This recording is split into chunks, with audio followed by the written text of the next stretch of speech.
Today we are going to start the new topic, that is classification of acids on the basis of degree of ionization. On the basis of degree of ionization, acids are classified into two categories on the basis of degree of ionization. On the basis of degree of ionization, degree of ionization word का मतलब क्या है? Number of ions produced is called degree of ionization here.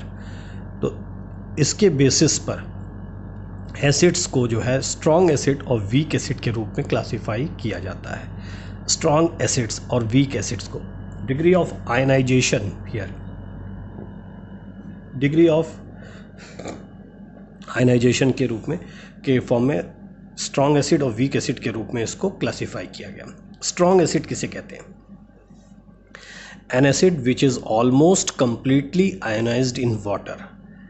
An acid which is almost completely ionized in water and thus produces a large amount of H plus ion is called a strong acid. Listen carefully. क्या कह रहे हैं कि almost completely ionized. Almost completely ionized का मतलब क्या है? Completely ionized यदि कहेंगे तो मतलब हो गया कि H plus जैसे मान लीजिए सपोज 100 मॉलिक्यूल्स ऑफ HCl है, वो 100 के 100 मॉलिक्यूल्स ही आयोनाइज हो गए. तो यहाँ पे कहा गया ऑलमोस्ट कम्प्लीटली, यानी कि 100% नहीं, 100 मॉलिक्यूल्स सभी के सभी नहीं आयोनाइज हुए हैं.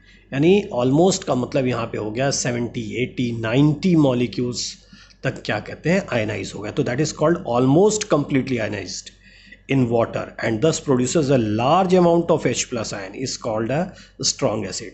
यहाँ पे एक वर्ड है आयनाइजेशन. हम लोग आयनाइज्ड करें, we are not saying dissociated. Break होने की बात नहीं कर रहे हैं, डिसोसिएट होने की बात नहीं कर रहे हैं, क्योंकि डिसोसिएशन और आयनाइजेशन दो अलग अलग वर्ड हैं. डिसोसिएशन हम उनके उस समय कहते हैं जब आयनिक कंपाउंड्स हो, यानी कि NaCl, Na+Cl- कंपाउंड है, आयनिक कंपाउंड है. तो ये जब वाटर में जाएगा तो ये Na+ आयन अलग हो जाएगा और Cl- आयन अलग हो जाएगा. तो ये डिसोसिएशन हो रहा है. This is not ionization. Now HCl is there. HCl covalent compound होता है. तो कोवेलेंट कंपाउंड जो होंगे उनका आयोनाइजेशन होता है. कोवेलेंट कंपाउंड आयन में कन्वर्ट होते हैं, क्योंकि HCl पर कोई H आयन और Cl- आयन नहीं है. तो ये HCl जब ब्रेक होगा तो H+ आयन और Cl- आयन में टूटेगा, यानी उसमें आयंस का फॉर्मेशन होगा. तो ये आयनाइजेशन है. तो डिसोसिएशन और आयनाइजेशन दो डिफरेंट वर्ड्स हैं, ठीक है. तो यहाँ पर हम लोग आयनाइजेशन की बात कर रहे हैं. तो स्ट्रॉन्ग एसिड वो हैं जो वाटर में जब डिजॉल्व होते हैं तो दे produces large amount of H+ ions and not called strong acids. इसके कुछ एग्जांपल्स इस तरह से हैं. HCl H+ ion Cl- ion में ब्रेक होता है. Nitric acid HNO3 H+ ion NO3- ion में नाइट्रेट आयन जिसे कहते हैं ब्रेक होता है. H2SO4 hydrogen ion plus sulphate ion में ब्रेक होता है, ठीक है. तो ये इसके कुछ एग्जांपल्स हैं. अब इसमें हम लोग कैरेक्टरिस्टिक्स ऑफ स्ट्रॉन्ग एसिड्स के बारे में कुछ डिस्कस करेंगे. कैरेक्टरिस्टिक्स ऑफ स्ट्रॉन्ग एसिड क्या है? They react rapidly with other substances. They react rapidly with other substances. यहाँ पर इसका मतलब यह है कि बहुत तेज़ी से, rapidly मतलब तेज़ी से, with other substances due to the presence of large amount of H+ ions. Large amount of H+ ions के मौजूदगी की वजह से ये बहुत तेज़ी से रिएक्ट करते हैं दूसरे substances से. They have a high electrical conductivity. Electrical conductivity मतलब क्या है? इलेक्ट्रिसिटी को कंडक्ट करना, यानी कि H आयन की संख्या ज़्यादा है तो इलेक्ट्रिसिटी भी ये प्रॉपरली कंडक्ट करेंगे, अच्छे से कंडक्ट करेंगे. तो they have high electrical conductivity. They are strong electrolytes. Electrolytes यहाँ पे क्यों कहा जा रहा है स्ट्रॉन्ग इलेक्ट्रोलाइट्स? इलेक्ट्रोलाइट्स होते क्या है? जब इलेक्ट्रोकेमिकल सेल, कोई भी इलेक्ट्रोकेमिकल सेल देखा जाए तो उसमें जो लिक्विड रखा जाता है वो एक जो होता है वो इलेक्ट्रोलाइट होता है. ऐसा सब्सटेंस होता है जो आसानी से आयनाइज हो सके, उसमें उसके आयंस आपस में ब्रेक हो सके, तो उसे हम कहते हैं strong electrolyte. They are strong electrolyte, यानी कि strong acids are strong electrolytes. They are high, they conduct electricity also, क्या कहते हैं, दे रैपिडली रिएक्ट करते हैं दूसरों से, ठीक है. These are the some characteristic properties. Now the weak acids. An acid which is partially ionized in water and thus produces a small amount of H plus ion is called a weak acid. Just reverse of strong acid.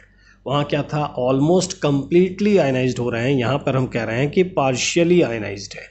तो partially ionised है, इसका मतलब हो गया कि इनका क्या कहते हैं, कुछ पार्ट ही आयनाइज हुआ है, यानी कि 30, 40, 50 मॉलिक्यूल्स हम लोग कह सकते हैं. यदि 100 मॉलिक्यूल्स ऑफ HCl या HNO3 या H2SO4 कोई भी एसिड लिया गया हो तो, या CH3COOH, H2CO3, H3PO4 कोई एसिड, यदि उसमें उसका आयनाइजेशन यदि बहुत कम है, यानी आयंस बहुत कम ब्रेक हुए हैं, 30, 40, 50% के आसपास हुए हैं, तो वो वीक एसिड्स कहलाते हैं. तो जो HCl, HNO3, H2SO4 हैं, इनके तो आयनाइजेशन बहुत ज़्यादा होते हैं, इसलिए वो स्ट्रॉन्ग एसिड्स के एग्जांपल होंगे. लेकिन यहाँ पर ये HCl, HNO3, H2SO4 एग्जांपल्स में नहीं आएंगे. यहाँ पर आएंगे CH3COOH, एसिटिक एसिड जो है एसिटेट आयन और H प्लस आयन में ब्रेक हो रहा है. Carbonic acid H2CO3 carbonate ion और H आयन में ब्रेक हो रहा है. Phosphoric acid H3PO4 phosphate ion और H ion. SCOH formic acid, this is format ion and H plus ion. SCO minus format ion और ये H प्लस आयन. कैरेक्टरिस्टिक्स, इनकी characteristics क्या है? They react quite slowly with other substances due to the presence of a small amount of H plus ions in solution. They react quite slowly, बहुत slowly ये react करते हैं. क्यों? क्योंकि इनमें H ions की जो है कमी होती है, जो ions हैं उनकी कमी होती है. They have low electrical conductivity. Again the same reason, they have less number of ions, therefore they have low electrical conductivity. They are very weak electrolytes. weak भी होंगे, जब electrical conductivity भी low है तो electrolytes भी ये weak ही होंगे. अब देखिए, इसी से related एक topic है, इसी से मतलब conclusion निकाला गया है strong acid और weak acid से. Greater the degree of ionization, greater is the amount of H plus ions produced in the solution. Simple सी बात है. डिग्री ऑफ आयनाइजेशन हम लोग डिस्कस कर रहे थे, तो डिग्री ऑफ आयनाइजेशन यदि ज़्यादा है तो इसका मतलब हो गया greater is the amount of H plus ions, greater is the amount of H plus ions produced in the solution.